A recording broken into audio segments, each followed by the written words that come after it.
Kalau ikhlas daripada hati Siti, bila orang ambil perhatian dengan konsert Siti, dengan nyanyian atau persembahan itu, maknanya mereka ambil berat tentang saya. Ya?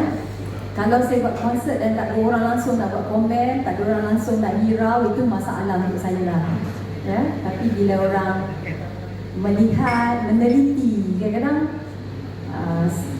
dalam banyak tu dia mesti nak cari apa yang cerita mesti dikeluarkan untuk menarik perhatian orang untuk membaca ataupun menulis.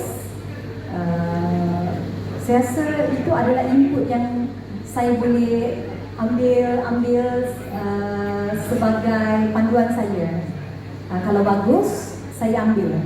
Kalau saya rasa itu hanya usik-usik atau itu hanya untuk kita faham, dalam ramai-ramai ada yang kurang berkenan di hati, jadi saya just abaikan. So mungkin mereka tidak berada dalam tim saya, mereka tidak berada dalam situasi konsert yang 65,000 orang yang begitu enjoy sekali, yang begitu happy sekali kan. So saya maafkan dan tidak ada apa-apa yang perlu saya sakit hati lah.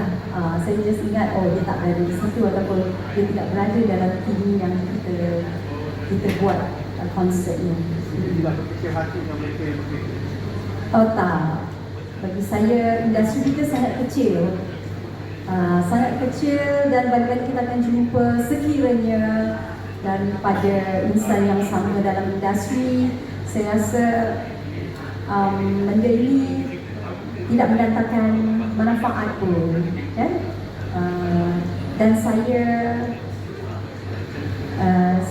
dah melihat perjuangan saya tu membuat konsert daripada umur saya 19 tahun ke 20 tahun.